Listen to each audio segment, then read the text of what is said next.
ಈ ಸಂಚಿಕೆಯಲ್ಲಿ ಬುದ್ಧಿಸಮ್ ಮತ್ತು ಬ್ರಾಹ್ಮಣಿಸಮ್ ಬಗ್ಗೆ reasons for spread of Buddhism ಯಾಕೆ ಅಷ್ಟು ಸ್ಪ್ರೆಡ್ ಆಯಿತು, ಅದಾದ ನಂತರ ಬುದ್ಧಿಸಮ್ ಡಿಕ್ಲೈನ್ ಆಗಿದ್ದ ಕಾರಣದ್ರ ಬಗ್ಗೆ ಡಿಸ್ಕಸ್ ಮಾಡೋಣ. ಅದಾದ್ರ ಜೊತೆಗೆ ಬುದ್ಧಿಸಮ್ನಲ್ಲಿರುವಂತಹ ಹಲವಾರು ಕಾನ್ಸೆಪ್ಟ್ಗಳನ್ನು ನಾವು ನೋಡೋಣ. ಅಷ್ಟರ ಜೊತೆಗೆ ಈ ಬುದ್ಧಿಸಮ್ನಲ್ಲಿ ಕೆಲವು ಕೌನ್ಸಿಲ್ಗಳನ್ನು ಅರೇಂಜ್ ಮಾಡ್ತಾರೆ, ಅಂತಂದರೆ ಕೆಲವು ಮೀಟಿಂಗ್ಗಳನ್ನು ಮಾಡಿ ಅವರು ಕೆಲವು ಟೆಕ್ಸ್ಟ್ಗಳನ್ನು ಕನ್ಸಿಡರ್ ಮಾಡ್ಕೊಳ್ತಾರೆ, ಅದು ಬುದ್ಧಿಸಮ್ನ ಟೆಕ್ಸ್ಟ್ ಅಂತೇಳಿ ಡಿಕ್ಲೇರ್ ಮಾಡ್ತಾರೆ. ಸೊ ಈ ರೀತಿ ಎಲ್ಲ ಕೆಲವು ಕೌನ್ಸಿಲ್ ಅಂದರೆ ಒಂದು ಮೀಟಿಂಗ್ ಥರ, ಅದು ಯಾವ್ಯಾವುದು ಅಂತೇಳಿ ಅದನ್ನು ಕೂಡ ನೋಡೋಣ.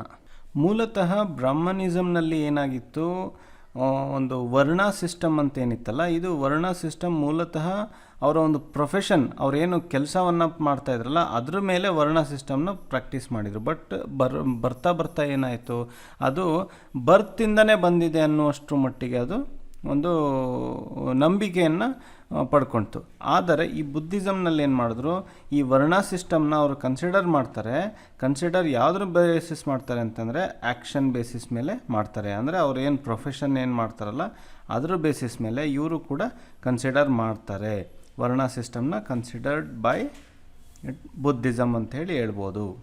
ಅಂಗುತ್ತರ ನಿಕಾಯ ಅಂತ ಹೇಳಿ ಒಂದು ನಿಕಾಯ ಏನು ಟೆಕ್ಸ್ಟ್ ಇದೆಯಲ್ಲ, ಇದರಲ್ಲಿ ಯಾರಾದರೂ ಇದರಲ್ಲಿ ಮೆನ್ಷನ್ ಮಾಡಿದ್ದಾರೆ, ಯಾರಾದರೂ ಒಬ್ಬರು ಬಂದು ಈ ಸಂಘಕ್ಕೆ ಬುದ್ಧಿಸ್ಟ್ ಸಂಘಕ್ಕೆ ಜಾಯಿನ್ ಆದರು ಅಂತಂತಂದರೆ ಅವರು ಈ ವರ್ಣಾತೀತ ಆಗೋಗ್ತಾರೆ ಅಂತ ಹೇಳ್ತಾರೆ. ಅದನ್ನು ವೇವನ್ನಿಯತಿ ಅಂತೇಳಿ ಕರೀತಾರೆ, ಅಂದರೆ ವರ್ಣಾತೀತ ಆಗೋಗ್ತಾರೆ ಅನ್ನುವಂಥದ್ದನ್ನ ಹೇಳ್ತಾರೆ. ಅಷ್ಟಲ್ಲದೇ ನಾವು ಆ ಸಂಘದಲ್ಲಿ ನೋಡಿದ್ರೆ, ಆ ಕಮ್ಯೂನ್ನಲ್ಲಿ ಏನಾಗಿರುತ್ತೆ, ಬರೀ ಬ್ರಾಹ್ಮಿನ್ಸ್ ಅಂತಲೇ ಅಲ್ಲ, ಹಲವಾರು ಕ್ಯಾಸ್ಟ್ಗಳ ಜನಗಳು, ಕ್ಷತ್ರಿಯದವರಾಗಲಿ ಅಥವಾ ಶೂದ್ರ ಇದಾಗಲಿ, ಸೊ ಎಲ್ಲ ಇವರು ಕೂಡ ಎಲ್ಲ ವರ್ಣದವರು ಕೂಡ ಇರ್ತಾಯಿದ್ರು. ಉದಾಹರಣೆಗೆ ತೆಗೆದುಕೊಂಡ್ರೆ ಮಹಾಕಶ್ಯಪ, ಸರಿಪುತ್ತ, ಮಹಾಮೊಗ್ಗಲ್ಲನ ಅಂತೇಳಿ ಇವರೆಲ್ಲ ಬ್ರಾಹ್ಮಣ್ ಮಾಂಕ್ಸ್ಗಳಾಗಿರ್ತಾರೆ. ಕ್ಷತ್ರಿಯರಲ್ಲಿ ನಾವು ಬುದ್ಧನು ಕೂಡ ಕ್ಷತ್ರಿಯ ಕ್ಲಾನಿಗೆ ಸೇರಿದಂಥವನು, ಕ್ಷತ್ರಿಯನಾದಂಥವನು. ಅದಾದ ನಂತರ ಆನಂದ, ಅದಾದ ನಂತರ ಅನಿರುದ್ಧ ಅಂತೇಳಿ ಇವರು ಇಷ್ಟು ಜನ ಕ್ಷತ್ರಿಯ ವರ್ಣದ ಒಂದು ಇಂಪಾರ್ಟೆಂಟ್ ಮಾಂಕ್ಸ್ಗಳಾಗಿದ್ದರು. ಅದಾದ ನಂತರ ಉಪಾಲಿ ಅಂತಕ್ಕಂಥವನು ಅವನು ಬಾರ್ಬರ್ ಆಗಿದ್ದ, ಅಂದರೆ ಅಂದರೆ ಕ್ಷೌರಿಕ ಆಗಿದ್ದ.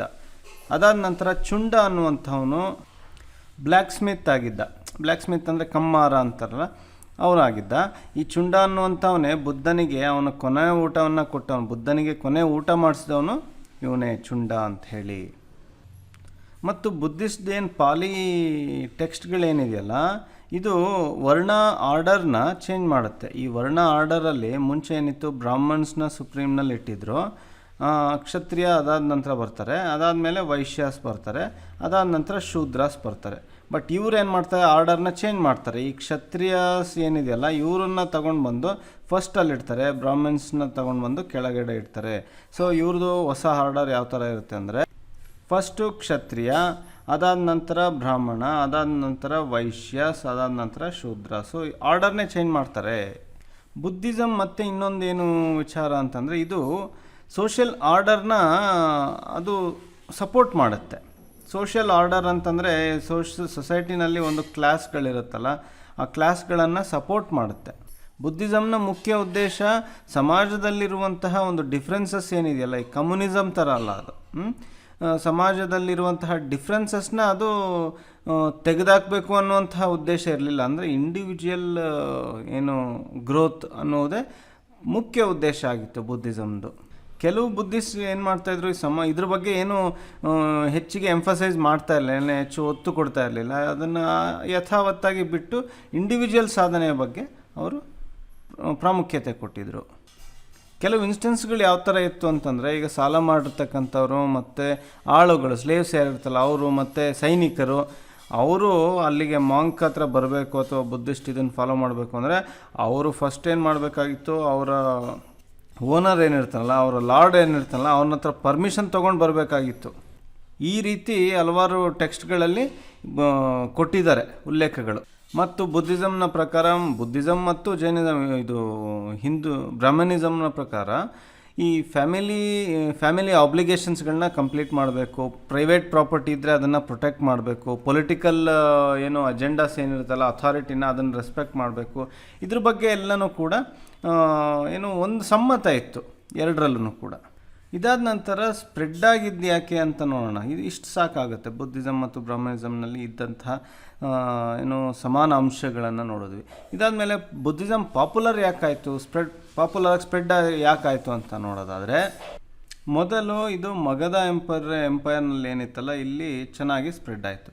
ಇದಾದ ನಂತರ ಅಶೋಕನ ಕಾಲದಲ್ಲಿ, ಚಕ್ರವರ್ತಿ ಅಶೋಕನ ಕಾಲದಲ್ಲಿ ಬಹಳಷ್ಟು ಮಟ್ಟಿಗೆ ಇದು ಸ್ಪ್ರೆಡ್ ಆಗಿತ್ತು. ಯಾವ ಕಡೆ ಅಂತಂದರೆ central Asia, west Asia, Sri Lanka ಎಲ್ಲ ಕಡೆಯೂ ಕೂಡ ಇದು ಸ್ಪ್ರೆಡ್ ಆಯಿತು. ಕೊನೆಗೆ ಇದೊಂದು ವರ್ಲ್ಡಲ್ಲೇ ಇರುವಂತಹ ಒಂದು ರಿಲಿಜಿಯನ್ ಅನ್ನೋಷ್ಟು ಮಟ್ಟಿಗೆ ಬೆಳೆದಿದೆ. ಸ್ಪ್ರೆಡ್ ಆಗಿದ ಪ್ರಮುಖ ಕಾರಣಗಳಲ್ಲಿ ನಾವು ನೋಡೋದಾದರೆ ಯಾಕೆ ಅಂತಂದರೆ, ಸಾಮಾನ್ಯ ಮನುಷ್ಯನಿಗೆ ಇದು ಒಂಥರ ಭಾಳ ಸಿಂಪಲ್ ಆಗಿ ಕಾಣಿಸ್ತಾ ಬಂತು. ಅಷ್ಟೇ ಅಲ್ಲದೆ ಇದೊಂಥರ ಲಿಬರಲ್ ಆಗಿತ್ತು ಮತ್ತು ಅವರ ಒಂದು ಒಪಿನಿಯನ್ಸ್ಗಳನ್ನ, ಅವರ ಒಂದು ಪ್ರಾಮುಖ್ಯತೆಯನ್ನು ಎತ್ತಿ ಹಿಡಿಯುವಂಥ ಒಂದು ಡೆಮೋಕ್ರೆಟಿಕ್ ರೀತಿ ಈ ಧರ್ಮ ಇತ್ತು. ಬ್ರಾಹ್ಮಿನಿಸಮ್ನಲ್ಲಿ ಏನಾಗ್ತಾಯಿತ್ತು, ರಿಚುವಲ್ಸ್ ಎಲ್ಲ ಡಿಫಿಕಲ್ಟ್ ಇರ್ತಾಯಿತ್ತು, ಅದು ಅರ್ಥ ಆಗ್ತಾ ಇರಲಿಲ್ಲ. ಒಂದು ಸಪ್ರೇಷನ್ ಇರ್ತಾಯಿತ್ತು, ಒಂದು ಸಪ್ರೇಷನ್ ಇರ್ತಾಯಿತ್ತು. ಹಾಗಾಗಿ ಇದು ಲೋಯರ್ ಕ್ಯಾಸ್ಟ್ನ ಪೀಪಲ್ಗಳನ್ನು ಒಂದು ಮನಸ್ಸನ್ನು ಗೆಲ್ತು. ಯಾಕೆಂತಂದರೆ ಅವ್ರಿಗೂ ಕೂಡ ಇದು ಬುದ್ಧಿಸಮ್ನ ದಾರಿ ಓಪನ್ ಆಗಿತ್ತು. ಲೋಯರ್ ಕ್ಲಾಸಸ್ಸವರು ಕೂಡ ಬುದ್ಧಿಸಮ್ನ ಫಾಲೋ ಮಾಡೋದಕ್ಕೆ ಸ್ಟಾರ್ಟ್ ಮಾಡಿದ್ರು. ಅಷ್ಟೇ ಅಲ್ದಲೇ ವುಮೆನ್ಗೂ ಕೂಡ, ಸ್ತ್ರೀಗೂ ಕೂಡ ಬುದ್ಧಿಸಮ್ನಲ್ಲಿ ಒಂದು ಎಂಟ್ರಿ ಕೊಟ್ಟಿದ್ದರು. ಮಗಧ ರಾಜ್ಯದವರಂತೂ ಡೈರೆಕ್ಟಾಗಿ ಇದನ್ನು ಅಕ್ಸೆಪ್ಟ್ ಮಾಡಿದರು. ನಾವು ಮುಂಚೆನೇ ನೋಡಿದ್ವಿ ಮಗಧ ಕಿಂಗ್ಡಮ್ದು ಹೆಂಗೆ ಅಂತ ಒಂದು ಓಪನ್ ಮೈಂಡೆಡ್ ಇದ್ದರು ಅಂತ ಹೇಳಿ ನಾವು ಅದನ್ನು ಗಮನಿಸಿದ್ವಿ. ಸೊ ಇವರು ಡೈರೆಕ್ಟಾಗಿ ಅಕ್ಸೆಪ್ಟ್ ಮಾಡಿದ್ರು ಇದನ್ನು. ಇನ್ನೊಂದು ಪ್ರಮುಖ ಕಾರಣ ಬುದ್ಧನ ಒಂದು ಏನು ರೀತಿ ಏನಿತ್ತಲ್ಲ, ಬುದ್ಧನ ಒಂದು ಪರ್ಸನಾಲಿಟಿ ಏನಿತ್ತಲ್ಲ ಅದು, ಮತ್ತು ಅವನ ಒಂದು ರ್ಯಾಷನಾಲಿಟಿ, ಒಂದು ಸೈಂಟಿಫಿಕ್ ಮೈಂಡ್ ಏನಿದೆಯಲ್ಲ ಅದು ಬಹಳಷ್ಟು ಮಟ್ಟಿಗೆ ಪಾಪ್ಯುಲಾರಿಟಿ ತರೋದಕ್ಕೆ ಕಾರಣ ಆಯಿತು. ಅವನನ್ನು ಸೋಲಿಸ್ಬೇಕು ಅಂತ ಬಂದವರೆಲ್ಲ ಅವನಿಗೆ ಶರಣಾಗ್ತಾಯಿದ್ರು. ಅವನಲ್ಲಿರುವಂತಹ ಜ್ಞಾನಕ್ಕೆ ಅವರು ಶರಣಾಗ್ತಾಯಿದ್ರು ಅನ್ನೋದನ್ನು ನೋಡ್ಬೋದು. ಮತ್ತು ಬ್ರಾಹ್ಮಿನಿಸಮ್ನಲ್ಲಿ ಏನಾಗ್ತಾಯಿತ್ತು, ಸ್ಯಾನ್ಸ್ಕ್ರಿಟ್ನಲ್ಲಿ ಎಲ್ಲ ಟೆಕ್ಸ್ಟ್ಗಳು ಇತ್ತು. ಸ್ಯಾನ್ಸ್ಕ್ರಿಟ್ ಏನಾಗಿತ್ತು, ಕಷ್ಟ ಆಗ್ತಾಯಿತ್ತು, ಎಲ್ಲರಿಗೂ ಅರ್ಥ ಮಾಡ್ಕೊಳ್ಲಿಕ್ಕೆ ಆಗಲಿ ಭಾಳ ಕಷ್ಟ ಆಗ್ತಾಯಿತ್ತು. ಕೆಲವೇ ಬ್ರಾಹ್ಮಣರಿಗೆ ಮಾತ್ರ ಅದು ಅರ್ಥ ಆಗ್ತಾಯಿತ್ತು. ಆದರೆ ಬುದ್ಧನ ಟೀಚಿಂಗ್ ಏನಿದೆಯಲ್ಲ ಅದು ಪಾಲಿ ಲ್ಯಾಂಗ್ವೇಜ್ನಲ್ಲಿ ಇರೋದ್ರಿಂದ ಭಾಳಷ್ಟು ಸುಲಭವಾಗಿ, ಅದು ಒಂದು ಆಗಿನ ಒಂದು ಆಡು ಭಾಷೆಯಲ್ಲಿ ಇದ್ದಿದ್ದರಿಂದ ಭಾಳಷ್ಟು ಸುಲಭವಾಗಿ ಎಲ್ಲರಿಗೂ ಕೂಡ ಅರ್ಥ ಆಗ್ತಾಯಿತ್ತು. ಇದಾದ ನಂತರ ಈ ಬುದ್ಧಿಸಮ್ನಿಗೆ ಸಪೋರ್ಟ್ ಮಾಡಿದಂತಹ ರಾಜವಂಶಗಳು, ಒಂದು ಡೈನಾಸ್ಟಿಗಳು ಯಾವುದು ಅಂತಂದರೆ ಮಗಧ ಆಗಿರ್ಬೋದು, ಅಥವಾ ಕೋಸಲ ಆಗಿರ್ಬೋದು, ಅಥವಾ ಕೌಸಂಬಿ ಆಗಿರ್ಬೋದು. ಇವೆಲ್ಲ ಏನು ಮಾಡಿದ್ರು, ಭಾಳಷ್ಟು ಸಪೋರ್ಟ್ ಮಾಡ್ತಾರೆ. ಅದಾದ ನಂತರ ಅದು ಎಕ್ಸ್ಪ್ಯಾಂಡ್ ಮಾಡೋದಕ್ಕೂ ಕೂಡ ಸಹಾಯ ಮಾಡ್ತಾರೆ, ಭಾಳಷ್ಟು ಕಾಂಟ್ರಿಬ್ಯೂಟ್ ಮಾಡ್ತಾರೆ. ಇಷ್ಟೇ ಅಲ್ಲದೆ ಇನ್ನೂ ಹಲವಾರು ಗಣಸಂಘಗಳು ಕೂಡ ಸಪೋರ್ಟ್ ಮಾಡ್ತಾರೆ. ಬುದ್ಧಿಸಮ್ ಒಂದು ರೀತಿ ಆಗಿನ ಕಾಲದಲ್ಲಿ ಸಮಾಜದಲ್ಲಿದ್ದಂತಹ ಸಮಸ್ಯೆಗಳಿಗೆ ಹೊಸದಾಗಿ ಒಂದು ಇನೋವೇಟಿವ್ ಸೊಲ್ಯೂಷನ್ಸ್ನ ಕೊಡಲಿಕ್ಕೆ ಪ್ರಯತ್ನ ಮಾಡಿದ್ರು. ದುಃಖಕ್ಕೆ ಒಂದು ಕಾರಣ ಏನು ಅನ್ನುವಂಥದ್ದು, ಆತ್ಮಸಾಕ್ಷಾತ್ಕಾರ ಅನ್ನುವಂಥದ್ದಕ್ಕೆ ಒಂದು ಹೊಸ ಇನೋವೇಟಿವ್ ಸೊಲ್ಯೂಷನ್ಸ್ಗಳನ್ನು ಅವರು ಕೊಡಲಿಕ್ಕೆ ಸ್ಟಾರ್ಟ್ ಮಾಡಿದ್ರು. ಒಂದು ಮಟೀರಿಯಲ್ ಲೈಫಿಂದ ಹೊರಗೆ ಇರೋದು ಹೇಗೆ ಅನ್ನುವಂಥದ್ದನ್ನು ಕೂಡ ಹೊಸ ರೀತಿಯಲ್ಲಿ ಅವರು ಹೇಳಿದ್ರು. ಈ ಎಲ್ಲ ಹೊಸ ಐಡಿಯಾಗಳೇನಿದೆಯಲ್ಲ ಇದನ್ನು ಎಲ್ಲರೂ ಕೂಡ ವೆಲ್ಕಮ್ ಮಾಡಿದ್ರು. ಆದರೆ ಸುಮಾರು 12ನೇ ಶತಮಾನದಷ್ಟೊತ್ತಲ್ಲಿ ಬುದ್ಧಿಸಮ್ ಆಲ್ರೆಡಿ ಡಿಸಪಿಯರ್ ಆಗಲಿಕ್ಕೆ ಸ್ಟಾರ್ಟ್ ಆಗಿತ್ತು. ಯಾಕೆ ಅಂತ ನೋಡೋದಾದರೆ ಅದಕ್ಕೆ ಬಹಳಷ್ಟು ಕಾರಣಗಳಿದೆ. ಬುದ್ಧಿಸಮ್ ಏನಾಯಿತು, ಬರ್ತಾ ಅದು ಆ ಒರಿಜಿನಲ್ ಪ್ಯೂರಿಟಿ ಏನಿದೆಯಲ್ಲ ಅದನ್ನು ಕಾಪಾಡ್ಕೊಳ್ಳೋದಕ್ಕೆ ಆಗಲಿಲ್ಲ. ಅದಕ್ಕೆ ಸಾಕಷ್ಟು ಮಟ್ಟಿಗೆ ಏನೋ ಹೊಸ ರಿಚುವಲ್ಸ್ಗಳು, ಪ್ರಾಕ್ಟೀಸ್ಗಳು, ಅದಾದಮೇಲೆ ಕೆಲವು ಮೂಢನಂಬಿಕೆಗಳು ಎಲ್ಲವೂ ಕೂಡ ಅದಕ್ಕೆ ಹತ್ತುದು. ನೋಡಿ, ಸಾವಿರಾರು ವರ್ಷ ಆಗೋಷ್ಟೊತ್ತಲ್ಲಿ ಬುದ್ಧ ಹೇಳಿರುವಂತಹ ಟೀಚಿಂಗ್ಸ್ ಏನಾಗುತ್ತೆ ಅದೆಲ್ಲ ಯಾವ ರೀತಿ ಚೇಂಜ್ ಆಗುತ್ತೆ ಅನ್ನೋದನ್ನು ನಾವು ಗಮನಿಸ್ಬೋದು. ಪಾಲಿ ಲ್ಯಾಂಗ್ವೇಜಲ್ಲೇ ಅವರು ಏನು ಮಾಡ್ತಾಯಿದ್ರು, ಸ್ಟಾರ್ಟಿಂಗ್ ಆ ಟೀಚಿಂಗ್ನೆಲ್ಲ ಇಡ್ತಾಯಿದ್ರು. ಬರ್ತಾ ಅದು ಪಾಲಿಯಿಂದ ಬೇರೆ ಲ್ಯಾಂಗ್ವೇಜ್ ಸ್ಯಾನ್ಸ್ಕ್ರಿಟಿಗೆ ತೊಗೊಂಡ್ರು. ಅಂದರೆ ಯಾವ ರೀತಿ ಅಂತಂದರೆ, ಈಗ ಸ್ಯಾನ್ಸ್ಕ್ರಿಟ್ ಏನೊಂದು ಪವರಿಂದ ಏನಿತ್ತಲ್ಲ ಅದೇನಾಯಿತು ಇನ್ಫ್ಲುಯೆನ್ಸ್ ಮಾಡಿ ಅದರಲ್ಲಿರುವಂತಹ ರಿಚುವಲ್ಸ್ ಏನಾಯಿತು ಬುದ್ಧಿಸಮ್ನೆಲ್ಲ ಅಡಾಪ್ಟ್ ಮಾಡ್ಕೊಳ್ಳೋದಕ್ಕೆ ಸ್ಟಾರ್ಟ್ ಮಾಡಿದ್ರು. ಅದಾದಮೇಲೆ ಬರ್ತಾ ಐಡಲ್ ವರ್ಷಿಪ್ನ ಅಂದರೆ ಮೂರ್ತಿ ಪೂಜೆನೂ ಕೂಡ ಸ್ಟಾರ್ಟ್ ಮಾಡಿಬಿಟ್ಟಿದ್ರು. ಅದಾದ ನಂತರ ನೋಡಿದ್ರೆ ಮಾಂಗ್ಸ್ಗಳೇನಿರ್ತಾ ಇದ್ರಲ್ಲ ಅವರು ಸರಿಯಾದಂತಹ ಜೀವನ ಮಾಡ್ತಾ ಇರಲಿಲ್ಲ. ಕೆಲವರು ಅವರೆಲ್ಲ ಅದರಲ್ಲೇ ಒಂದು ಕರಪ್ಷನ್ ನಡೀತಾ ಇತ್ತು ಸಂಘದಲ್ಲಿ. ಸೊ ಈ ರೀತಿ ಅದರಲ್ಲೇ ಏನಾಯಿತು, ಡಿಗ್ರೇಡೇಷನ್ ಆಗ್ತಾ ಬಂತು. ಜಗತ್ತಿನಲ್ಲಿ ಇಷ್ಟೇ, ಪ್ರತಿಯೊಂದು ಕೂಡ ಸೃಷ್ಟಿ ಲಯ ಅನ್ನೋದು ಅದು ಕಟ್ಟಿಟ್ಟ ಬುತ್ತಿ, ಅದು ಆಗ್ತಾನೇ ಇರುತ್ತೆ. ಇನ್ನೂ ನೋಡೋದಾದರೆ ಕೆಲವರು ಬ್ರಾಹ್ಮಣ ರೂಲರ್ಸ್ಗಳಿದ್ರು. ಅವ್ರು ಏನು ಮಾಡಿದ್ರು ಅಂತಂದರೆ ಬುದ್ಧಿಸ್ಟ್ ಮಾಂಕ್ಗಳನ್ನ ಅವರು ಸಾಯಿಸೋಷ್ಟು ಮಟ್ಟಿಗೆ ಲಾರ್ಜ್ ಸ್ಕೇಲಲ್ಲಿ ಭಾಳಷ್ಟು ಮಟ್ಟಿಗೆ ಅವ್ರು ಸಾಯಿಸ್ತಾರೆ. ಪರ್ಸಿಕ್ಯೂಷನ್ ಆಫ್ ಬುದ್ಧಿಸ್ಟ್ ಮಾಂಕ್ಸ್ ಯಾರ್ಯಾರು ಸಾಯಿಸ್ತಾರೆ ಅಂತಂದರೆ ಅಂತಹ ರೂಲರ್ಸ್ಗಳಲ್ಲಿ ಪುಷ್ಯಮಿತ್ರ ಶುಂಗ, ಮಿಹಿರಾ ಕುಲ ಅಂತೇಳಿ. ಮಿಹಿರಾ ಕುಲ ಅಂದರೆ ಇವನು ಒಬ್ಬ ಶಿವ ವರ್ಷಿಪರ್ ಆಗಿರ್ತಾನೆ. ಅದೇ ನಿಂತಿರಿ ಶೈವೇಟ್ ಶಶಾಂಕ್ ಆಫ್ ಗೌಡ ಅಂತೇಳಿ, ಇವನು ಕೂಡ ಇವರೆಲ್ಲ ಏನು ಮಾಡ್ತಾರೆ, ಸಾಕಷ್ಟು ಮಟ್ಟಿಗೆ ಸಾವಿರಾರು ಜನ ಬುದ್ಧಿಸ್ಟ್ ಮಾಂಕ್ಗಳನ್ನು ಸಾಯಿಸ್ತಾರೆ. ಅಷ್ಟಲ್ಲದೆ ಕೆಲವು ರಿಚ್ ಮೊನೆಸ್ಟ್ರಿಗಳಿರುತ್ತೆ, ಭಾಳಷ್ಟು ಮಟ್ಟಿಗೆ ರಿಚ್ ಆಗಿರುವಂತಹ ಮೊನೆಸ್ಟ್ರಿ. ಇಂಥ ಮೊನೆಸ್ಟ್ರಿಗಳನ್ನು ವೆಸ್ಟರ್ನ್ ಸೈಡ್ನಲ್ಲಿ ಟರ್ಕಿಷ್ನವ್ರು ಏನು ಮಾಡ್ತಾರೆ, ಇನ್ವೈಡ್ ಮಾಡಿ ಅದನ್ನೆಲ್ಲ ಡೆಸ್ಟ್ರಾಯ್ ಮಾಡ್ತಾರೆ ಅನ್ನೋದು ಕೂಡ ಇದೆ. ಈಗ ಕೆಲವು ಇಂಪಾರ್ಟೆಂಟ್ ಕೀವರ್ಡ್ಸ್ಗಳು ಅದರಲ್ಲಿ ಏನಿದೆಯಲ್ಲ ಅದ್ರ ಬಗ್ಗೆ ನೋಡೋಣ. ಮೊದಲನೇದಾಗಿ ನೋಡೋದಾದರೆ ಚೈತ್ಯ ವಿಹಾರ ಅನ್ನೋದ್ರ ಬಗ್ಗೆ ನೋಡೋದಾದರೆ, ಚೈತ್ಯ ಅಂತಂದರೆ ಅದು prayer halls of monks. So ಮಾಂಕ್ಸ್ಗಳೆಲ್ಲ ಎಲ್ಲಿ ಪ್ರೇಯರ್ ಮಾಡ್ತಾಯಿದ್ರು, ಚೈತ್ಯ ಹಾಲಲ್ಲಿ ಪ್ರೇಯರ್ ಮಾಡ್ತಾಯಿದ್ರು. ವಿಹಾರಸ್ ಅಂತಂದರೆ ಮೊನೆಸ್ಟ್ರೀಸ್ ಅಂತಂದರೆ ಏನು ಆಶ್ರಮಗಳು ಅಂತೇನಿತ್ತಲ್ಲ, ಸೊ ಅದನ್ನು ವಿಹಾರಸ್ ಅಂತೇಳಿ ಕರಿತಾಯಿದ್ರು. ಅದಾದ ನಂತರ ಪ್ರವರ್ಜ್ಯ ಅಂತೇಳಿ ಬರುತ್ತೆ, ಪ್ರವ್ರಜ ಅಂತೇಳಿ. ಈ ಪ್ರವ್ರಜ ಅಂತಂದರೆ ಒಬ್ಬ ಮಾಂಕ್ಗೆ ಕರಿತಾಯಿದ್ರು. ಅಂದರೆ ಈಗ ಪರಿವ್ರಾಜಕ ಅಂತ ಹೇಳಿ ಬರುತ್ತಲ್ಲ, ಸೊ ಅದೇ ರೀತಿ ಪ್ರವರ್ಜ್ಯ ಅಂತೇಳಿ. ಪ್ರವ್ರಜ ಅಂತಂದರೆ ಒಬ್ಬ ಮಾಂಕ್ ಮನೆಯಿಂದ ಮನೆಗೆ ಅಥವಾ ಒಂದು ಪ್ಲೇಸಿಂದ ಇನ್ನೊಂದು ಪ್ಲೇಸಿಗೆ ಹೋಗ್ತಾ ಇರ್ತಾನೆ. ಅವನ ತಲೆಯನ್ನು ಬೋಳ್ಸ್ಕೊಂಡಿರ್ತಾನೆ. ಸೊ ಅವನೊಂದು ಒಂದು ಕೆಂಪು ಬಟ್ಟೆಯನ್ನು ಧರಿಸಿರ್ತಾನೆ. ಸೊ ಈ ರೀತಿ ಇರತಕ್ಕಂಥ ಪ್ರವರ್ಜ ಅಂತೇಳಿ. ಇದಾದ ನಂತರ ಉಪಸಂಪದ ಅಂತ ಬರ್ತದೆ, ಉಪೋಸ್ಥ ಅಂತ ಬರ್ತದೆ. ಉಪಸಂಪದ ಅಂತಂದರೆ ಈಗ ಹೊಸಬ ಯಾರೋ ಒಬ್ಬ ಮಾನೆಸ್ಟ್ರಿಗೆ ಬಂದು ಅಲ್ಲಿ ಒಬ್ಬ ಮಾಂಕ್ ಆಗ್ತಾ ಇದ್ದಾನೆ ಅಥವಾ ಅಲ್ಲಿ ಆ ಮಾನೆಸ್ಟ್ರಿದು ಫುಲ್ ಮೆಂಬರ್ ಆಗ್ತಾ ಇದ್ದಾನೆ ಅಂತಂದರೆ ಆವಾಗ ಅದನ್ನು ಉಪಸಂಪದ ಅಂತೇಳಿ ಕರೀತಾರೆ. ಉಪೋಸ್ಥ ಅಂತಂದರೆ ಅದು ಫುಲ್ ಮೂನ್ ಅಥವಾ ನ್ಯೂ ಮೂನ್ ಅಂದರೆ ಅಮಾವಾಸ್ಯೆ ಅಥವಾ ಹುಣ್ಣಿಮೆನಲ್ಲಿ ಒಂದು ಫಂಕ್ಷನ್ ಥರ ಸೆಲೆಬ್ರೇಷನ್ ಥರ ಮಾಡ್ತಾರೆ, ಒಂದು ಸೆರೆಮನಿ ಥರ ಮಾಡ್ತಾರೆ, ಅದನ್ನು ಉಪೋಸತ ಅಂತೇಳಿ ಕರೀತಾರೆ. ಅದಾದ ನಂತರ ಪರಾಜಿಕ ಅಂತ ಬರುತ್ತೆ. ಪರಾಜಿಕ ಅಂತಂದರೆ ಇದು ಒಂಥರ ಪರಾಜಿಕ ಅಂತಂದರೆ ಪರಾಜಿತ ಅಂತ ಹೇಳ್ತಾರೆ, ಅಂದರೆ ಡಿಫೀಟ್ ಅಂತ, ಸೋಲುವುದನ್ನು ಮೀನಿಂಗ್ ಹೇಳುತ್ತೆ.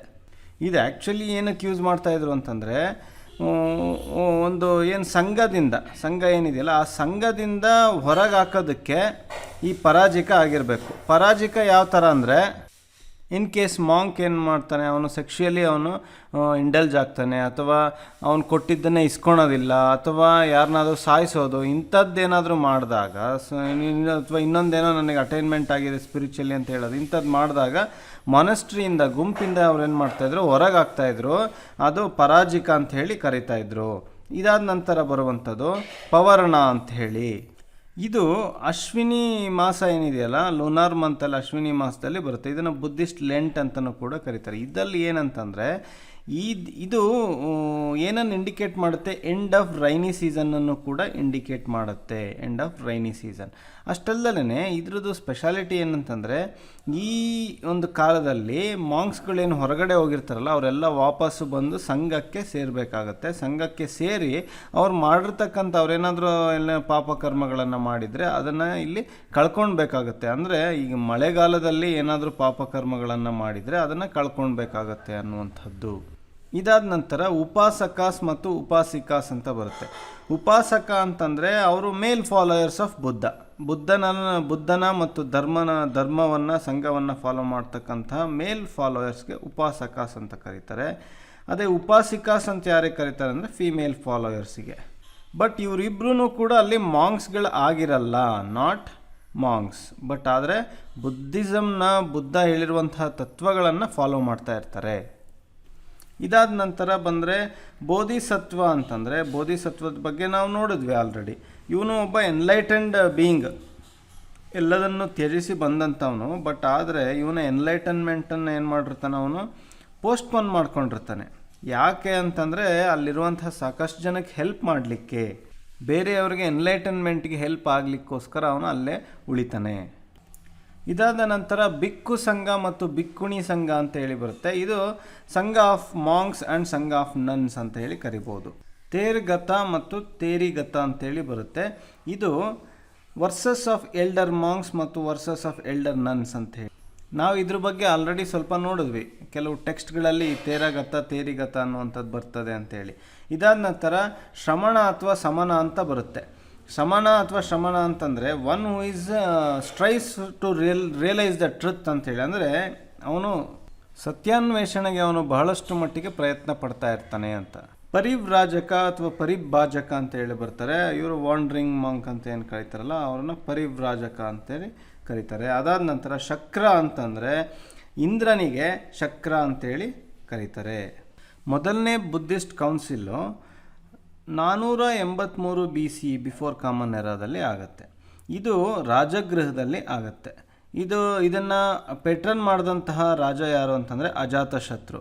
ಇದರಲ್ಲಿ ಪ್ರೆಸಿಡೆಂಟ್ ಯಾರಾಗಿರ್ತಾನೆ ಅಂತಂದರೆ ಮಹಾಕಶ್ಯಪ ಆಗಿರ್ತಾನೆ. ಈ ಒಂದು ಏನು ಬುದ್ಧಿಸ್ಟ್ ಕೌನ್ಸಿಲ್ ಇದೆಯಲ್ಲ, ಬುದ್ಧ ಸತ್ತ ನಂತರ ಮೀನ್ಸ್ ಹತ್ತಿರದಲ್ಲೇ ಏನು ಮಾಡ್ತಾರೆ ಅವರು ಈ ಫಸ್ಟ್ ಬುದ್ಧಿಸ್ಟ್ ಕೌನ್ಸಿಲ್ ನಡೆಸ್ತಾರೆ. ಇದಾದ ನಂತರ ನಡೆಯುವಂಥದ್ದು 383 BC ನೋಡಿ, ಕರೆಕ್ಟಾಗಿ 100 ಇಯರ್ಸ್ ಆದಮೇಲೆ ಇನ್ನೊಂದು ನಡೆಯುತ್ತೆ. ಇದು ಎಲ್ಲಿ ನಡೆಯುತ್ತೆ? ವೈಶಾಲಿನಲ್ಲಿ ನಡೆಯುತ್ತೆ. ಇದನ್ನು ಅರೇಂಜ್ ಮಾಡಿದಂತಹ ರಾಜ ಯಾರು? ಕಾಲಾಶೋಕ ಅಂತ. ಇದಕ್ಕೆ ಪ್ರೆಸಿಡೆಂಟ್ ಯಾರಾಗಿರ್ತಾನೆ? ಸಬ್ಬಕಾಮಿ ಅನ್ನುವಂತಹ ಒಬ್ಬ ಮಾಂಕ್ ಆಗಿರ್ತಾನೆ ಬುದ್ಧಿಸ್ಟು. ಇದಾದ ನಂತರ ಮೂರನೇ ಬುದ್ಧಿಸ್ಟ್ ಕೌನ್ಸಿಲ್ 250 BCEನಲ್ಲಾಗುತ್ತೆ. ಇದು ಪಾಟಲಿಪುತ್ರದಲ್ಲಿ ನಡೆಯುತ್ತೆ. ಇದಕ್ಕೆ ಹೆಲ್ಡ್ ಮಾಡಿದ್ದು ಅಶೋಕ. ನೋಡಿ, ಅಶೋಕ ಮೂರನೇ ಬುದ್ಧಿಸ್ಟ್ ಕೌನ್ಸಿಲನ್ನು ಅವನು ಆರ್ಗನೈಸ್ ಮಾಡ್ತಾನೆ ಅನ್ನೋದ್ರ ಬಗ್ಗೆ ಗೊತ್ತಿರಬೇಕು. ಅದರಲ್ಲಿ ಪ್ರೆಸಿಡೆಂಟ್ ಮೊಗಲಿಪುತ್ತ ತಿಸ್ಸ ಅಂತೇಳಿ ಅವನು ಪ್ರೆಸಿಡೆಂಟ್ ಆಗಿರ್ತಾನೆ.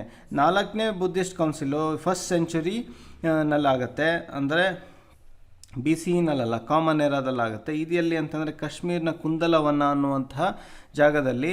ಇದನ್ನು ಪೆಟ್ರನೈಸ್ ಮಾಡುವಂಥವನು, ಅರೇಂಜ್ ಮಾಡುವಂತಹ ರಾಜ ಕನಿಷ್ಕ. ಇದಕ್ಕೆ ಪ್ರೆಸಿಡೆಂಟ್ ಯಾರಾಗಿರ್ತಾರೆ? ವಸುಮಿತ್ರ ಅನ್ನುವಂಥವನು ಪ್ರೆಸಿಡೆಂಟ್ ಆಗಿರ್ತಾನೆ.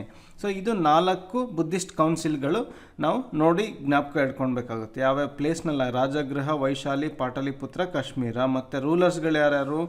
ಅಜಾತಶತ್ರು, ಕಾಲಾಶೋಕ, ಅಶೋಕ ಮತ್ತು ಕನಿಷ್ಕ.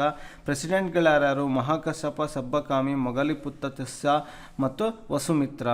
ಮೊದಲನೇ ಬುದ್ಧಿಸ್ಟ್ ಕೌನ್ಸಿಲಲ್ಲಿ ಏನು ಔಟ್ಕಮ್ಸ್ ಬಂತು ಆ ಮೀಟಿಂಗ್ನಲ್ಲಿ ಅಂತ ನೋಡೋದಾದರೆ, ಅಲ್ಲಿ ತ್ರಿಪೀಠಕವನ್ನು ರೆಡಿ ಮಾಡ್ತಾರೆ. ವಿನಯ ಪೀಠಕವನ್ನು ಯಾರಿಂದ ರೆಡಿ ಆಗುತ್ತೆ ಅಂದರೆ ಉಪಾಲಿಯಿಂದ ರೆಡಿ ಆಗುತ್ತೆ. ಸುತ್ತ ಪೀಠಕ ಆನಂದನಿಂದ ರೆಡಿ ಆಗುತ್ತೆ.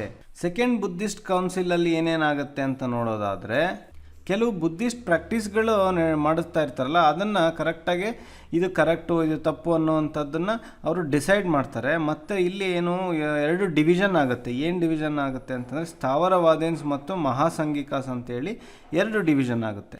ಈ ಸ್ಥಾವರವಾದೀನ್ಸ್ ಅಂತಂದರೆ ಏನು ಅಂದರೆ, ಇವರು ತೇರವಾದಿನ್ ಅಂತೇನೋ ಕರೀತಾರೆ. ತೇರವಾದಿನ್ ಅಂತಂದರೆ ಪಾಲಿ ಕ್ಯಾನನ್ ಏನಿದೆಯಲ್ಲ, ಮುಂಚೆ ಹಳೇದೇನಿದೆಯಲ್ಲ ಅದೇ ಟೀಚಿಂಗ್ನೇ ಫಾಲೋ ಮಾಡುವಂಥವ್ರು, ಒರಿಜಿನಲ್ ಟೀಚಿಂಗ್ನೇ ಫಾಲೋ ಮಾಡುವಂಥವ್ರನ್ನ ತೇರವಾದೀನ್ಸ್ ಅಥವಾ ಸ್ಥಾವರವಾದೀನ್ಸ್ ಅಂತ ಕರೀತಾರೆ. ಮಹಾಸಂಘಿಕಾಸ್ ಅಂತಂದರೆ ಇವರು ಸಂಸ್ಕೃತಲ್ಲಿ ಏನೋ ಚೇಂಜ್ ಮಾಡಿರ್ತಾರಲ್ಲ, ಸೊ ಅದನ್ನು ಇಂಟರ್ಪ್ರಿಟ್ ಮಾಡಿ ಅದನ್ನು ಯೂಸ್ ಮಾಡೋವಂಥವ್ರನ್ನ ಮಹಾಸಂಘಿಕಾಸ್ ಅಂತೇಳಿ ಕರೀತಾರೆ. ಇದೇ ಕೊನೆಗೆ ಎವಾಲ್ವ್ ಆಗ್ತಾ ಆಗ್ತಾ ತೇರವಾದ ಮತ್ತು ಮಹಾಯಾನ ಅಂತೇಳಿ 2 ಡಿವಿಷನ್ ಆಗುತ್ತೆ. ಮೂರನೇ ಬುದ್ಧಿಸ್ಟ್ ಕೌನ್ಸಿಲ್ನಲ್ಲಿ ತೇರವಾದನ ಕಂಪ್ಲೀಟ್ ಸ್ಕೂಲ್ ಏನಾಗುತ್ತೆ ಸಪ್ರೇಟ್ ಆಗುತ್ತೆ. Origin of Theravada. ತ್ರಿಪೀಠಕವನ್ನು ಪಾಲಿ ಲ್ಯಾಂಗ್ವೇಜಲ್ಲಿ ಕೋಟ್ ಮಾಡ್ತಾರೆ. ಅಷ್ಟಲ್ಲದೇ ಬುದ್ಧಿಸ್ಟ್ ಮಾಂಕ್ಸ್ಗಳನ್ನು ಹಲವಾರು ಕಡೆ ಕಳಿಸ್ತಾರೆ ಬುದ್ಧಿಸಮ್ನ ಸ್ಪ್ರೆಡ್ ಮಾಡಲಿಕ್ಕೆ. ಯಾಕೆಂದರೆ ಇದು ಅಶೋಕನ ಕಾಲದಲ್ಲಿ ಆಗಿದ್ದರಿಂದ ಬೇರೆ ಬೇರೆ ಕಂಟ್ರೀಸ್ಗಳಿಗೆ ಕಳಿಸ್ತಾರೆ.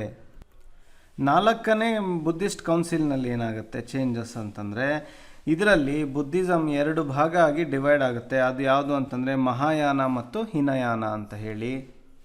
ಮಹಾಯಾನ ಅಂದರೆ ಗ್ರೇಟರ್ ವೆಹಿಕಲ್ ಅಂತ ಹೇಳಿ ಕರೀತಾರೆ. ಹಿನಯಾನ ಅಂತಂದರೆ ಲೆಸ್ಸರ್ ವೆಹಿಕಲ್ ಅಂತೇಳಿ ಕರೀತಾರೆ. ಸೊ ಸಪರೇಟ್ ಆಗಿದ್ದರಿಂದ ಇನ್ನೊಂದು ಏನಂತ ಹೇಳ್ಬೋದು, ತೇರವಾದದವರು ಅವರೇ ಸಪ್ರೇಟಾಗಿ ಇನ್ನೊಂದು ಕೌನ್ಸಿಲ್ ಮಾಡ್ಕೊಳ್ತಾರೆ 1st ಸೆಂಚುರಿ BCನಲ್ಲಿ. ಅದು ತಂಬಪಾಣಿ ಅನ್ನುವಂಥ ಪ್ಲೇಸ್ನಲ್ಲಿ, ಅದು ಶ್ರೀಲಂಕಾದಲ್ಲಿದೆ. ಈಗ ಇಂಪಾರ್ಟೆಂಟ್ ಬುದ್ಧಿಸ್ಟ್ ರೈಟರ್ಸ್ಗಳು ಯಾರ್ಯಾರು ಇದ್ದರು ಅನ್ನೋದ್ರ ಬಗ್ಗೆ ನೋಡೋಣ. ಮೊದಲನೇದಾಗಿ ಅಶ್ವಘೋಷ. ಇವನು ಬುದ್ಧ ಚರಿತವನ್ನು ಬರಿತಾನೆ. ಇವನು ಯಾರ ಕಾಲದಲ್ಲಿದ್ದ ಅಂತಂದರೆ ಕನಿಷ್ಕ ಏನಿದ್ನಲ್ಲ ರಾಜ, ಆ ಕಾಲದಲ್ಲಿ ಇದ್ದಂಥವನು. ಇದಾದ ನಂತರ ನಾಗಾರ್ಜುನ ಅನ್ನೋವನ್ನು ತೆಗೆದುಕೊಂಡ್ರೆ ಇವನು ಮಾಧ್ಯಮಿಕ ಸ್ಕೂಲನ್ನು ಸ್ಥಾಪಿಸ್ತಾನೆ. ಯಾವುದರಲ್ಲಿ? ಮಹಾಯಾನ ಸ್ಕೂಲ್ನಲ್ಲಿ ಮಾಧ್ಯಮಿಕ ಸ್ಕೂಲ್ ಅನ್ನೋದನ್ನು ಸ್ಥಾಪಿಸ್ತಾನೆ. ಇವನು ಯಾರ ಕಾಲದಲ್ಲಿದ್ದ ಅಂತಂದರೆ ಶಾತವಾಹನ ಕಾಲದಲ್ಲಿ ಇದ್ದ. ಗೌತಮಿ ಪುತ್ರ ಆಫ್ ಆಂಧ್ರ ಅಂತ ಹೇಳಿ ಕರಿಬೋದು. ಸೊ ಈ ಆಂಧ್ರ ಪ್ರದೇಶದ ರೀಜನಲ್ಲಿ ಇದ್ದವನು ಅಂತ ಹೇಳಿ. ಇದಾದ ನಂತರ ಬರುವಂಥದ್ದು ಅಸಂಗ ಮತ್ತು ವಸುಬಂಧು ಅಂತೇಳಿ. ಇವರು ಪಂಜಾಬ್ನವರು. ಇವರು ಸುಮಾರು 4 ಸೆಂಚುರಿ 4th ಸೆಂಚುರಿನಲ್ಲಿ ಇದ್ದಂಥವರು. ಅಸಂಗ ಅನ್ನುವಂಥವನು ಯೋಗಾಚಾರ ಸ್ಕೂಲ್ ಅಥವಾ ಒಂದು ವಿಜ್ಞಾನವಾದ ಸ್ಕೂಲನ್ನು ಸ್ಥಾಪಿಸಿರಲ್ಲ, ಅಂದರೆ ಅವನ ಗುರು ಏನು ಸ್ಥಾಪಿಸಿರ್ತಾನಲ್ಲ ಅದನ್ನು ಇವನು ಚೆನ್ನಾಗಿ ಫೇಮಸ್ ಮಾಡ್ತಾನೆ. ಇದಾದ ನಂತರ ವಸುಬಂಧು ಇವನ ಒಂದು ಮುಖ್ಯ ವರ್ಕ್ ಏನಿತ್ತು ಅಂತಂದರೆ ಅಭಿಧರ್ಮ ಕೋಶ ಅಂತ ಹೇಳಿ ಬರೀತಾನೆ. ಇದು ಒಂಥರ ಬುದ್ಧಿಸಮ್ನ ಎನ್ಸೈಕ್ಲೋಪೀಡಿಯಾ ಅಂತಲೇ ಕರಿಬೋದು. ಈ ಯೋಗಾಚಾರ ಅಥವಾ ವಿಜ್ಞಾನವಾದ ಏನಿದೆಯಲ್ಲ ಇದರ ಒಬ್ಬ ಫೌಂಡರ್ ಹೆಸರೇನು ಅಂತಂದರೆ ಮೈತ್ರೇಯನಾಥ ಅಂತೇಳಿ. ಇದಾದ ನಂತರ ಬರುವಂಥವನು ಬುದ್ಧಘೋಷ. ಇವನು 5ನೇ ಸೆಂಚುರಿನಲ್ಲಿ ಇರ್ತಾನೆ. ಇವನು ಬಹಳ ಫೇಮಸ್. ಇವನು ಕೂಡ ಪಾಲಿನಲ್ಲೇ ಬರೆದಿರ್ತಾನೆ ಹಲವಾರು ಟೆಕ್ಸ್ಟ್ಗಳನ್ನು. ಇವನ ಭಾಳ ಫೇಮಸ್ ವರ್ಕ್ ಯಾವುದು ಅಂತಂದರೆ ವಿಶುದ್ಧಿ ಮಗ್ಗ ಅಂತೇಳಿ. ಇದು ತೇರವಾದ ಏನಿದೆಯಲ್ಲ ಅದರ ಒಂದು ಡೀಟೇಲ್ಡ್ ಸಮರಿ ಮತ್ತು ಅಂಡರ್ಸ್ಟ್ಯಾಂಡಿಂಗ್ ಏನಿದೆಯಲ್ಲ ಅದನ್ನು ಕಂಪ್ಲೀಟಾಗಿ ಇದು ಕೊಡುತ್ತೆ ವಿಶುದ್ಧಿ ಮಗ್ಗ ಅನ್ನುವಂಥದ್ದು. ಇದಾದಮೇಲೆ ಬರುವಂಥದ್ದು ದಿನ್ನಗ ಅಂತೇಳಿ. ಇವನು ಕೂಡ 5th ಸೆಂಚುರಿ BC ಬರುವಂಥ ಬಹಳ ದೊಡ್ಡ ಇಂಟೆಲೆಕ್ಟ್ ಆಗಿರ್ತಾನೆ. ಇವನನ್ನು ಫೌಂಡರ್ ಆಫ್ ಬುದ್ಧಿಸ್ಟ್ ಲಾಜಿಕ್ ಅಂತ ಹೇಳಿ ಕೂಡ ಕರೀತಾರೆ. ಇದಾದಮೇಲೆ ಬರುವಂಥವನು ಯಾರು ಅಂತಂದರೆ ಧರ್ಮಕೀರ್ತಿ ಅಂತ ಹೇಳಿ. ಇವನು ಸುಮಾರು 7ನೇ ಸೆಂಚುರಿನಲ್ಲಿ ಬರ್ತಾನೆ. ಇವನು ಕೂಡ ಒಬ್ಬ ಬುದ್ಧಿಸ್ಟ್ ಲಾಜಿಷಿಯನ್ ಆಗಿರ್ತಾನೆ, ಅಂದರೆ ಲಾಜಿಷಿಯನ್ ಆಗಿರ್ತಾನೆ, ಬುದ್ಧಿಸ್ಟ್ ಲಾಜಿಕ್ಕನ್ನು ಪ್ರತಿಪಾದಿಸ್ತಾನೆ. ಅದಷ್ಟರ ಜೊತೆಗೇ ಅವನು ಒಬ್ಬ ಫಿಲಾಸಫರು ಆಗಿರ್ತಾನೆ, ಒಬ್ಬ ಥಿಂಕರು ಕೂಡ ಆಗಿರ್ತಾನೆ. ಸೊ ಇವರೆಲ್ಲ ನಾವೇನು ನೋಡಿದ್ವಿ, ಬುದ್ಧಿಸ್ಟ್ ರೈಟರ್ಸ್ಗಳನ್ನು ನೋಡಿದ್ವಿ, ಇಂಪಾರ್ಟೆಂಟ್ ಬುದ್ಧಿಸ್ಟ್ ರೈಟರ್ಗಳು ಯಾರ್ಯಾರು ಅಂತ. ಇದಾದ ನಂತರ ನೆಕ್ಸ್ಟ್ ನೋಡೋಣ ಹೀನಯಾನ, ಮಹಾಯಾನ ಮತ್ತು ವಜ್ರಯಾನ ಅಂತ ಏನಿದೆಯಲ್ಲ ಅದರ ಬಗ್ಗೆ ಇರುವಂತಹ ಡಿಫ್ರೆನ್ಸಸ್ಗಳನ್ನು ನೋಡೋಣ. ಅಂದರೆ ಬೇರೆ ಬೇರೆ ಸ್ಕೂಲ್ಗಳಿದೆಯಲ್ಲ ಅದ್ರ ಬಗ್ಗೆ ಇರುವಂತಹ ಡಿಫ್ರೆನ್ಸಸ್ಗಳನ್ನು ನೋಡೋಣ.